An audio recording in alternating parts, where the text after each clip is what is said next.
যদি বুধবাইন আপনার শরীর ফিফড়ার মতো কিতায় আটিতরা কিন্তু দেখতে আপনি কিচ্ছু পাইতেরা না, এইরকম সিমটা সিমটা লাগে, শরীরটা গরম হয়ে যায়, শরীর জ্বালাফুলা করে, তাহলে বুঝবা আপনার কিতার সমস্যা আছে।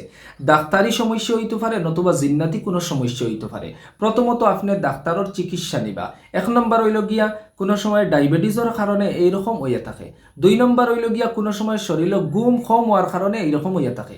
3 নম্বর হইল গিয়া আপনার শরীরে প্রোটিন ভিটামিন কম থাকার কারণে এইরকম হইয়া থাকে। ডাক্তারি চিকিৎসা নিবা, যদি সমাধান চিকিৎসা নিয়া হইছে না, তাহলে আপনি এখন জিন্নাতি চিকিৎসা নিবা।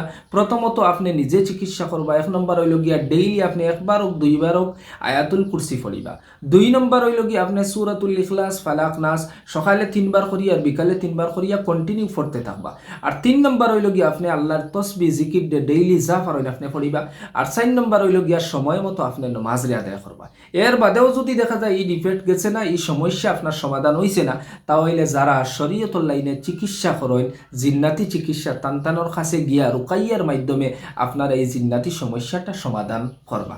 আল্লাহ তাবারাকা ওয়া তাআলা আমরা সারারে এই জিন্নাতি রোগ তাকিয়া হেফাজত তাহার রোয়ার তৌফিক দান ফরমাক্কা। অনেক গুরুত্বপূর্ণ ভিডিও আপনারা সারার কাছে পৌঁছাইয়া দিবা, কারণ অনেক লাগি অনেক উপকারী হইব ভিডিওটা।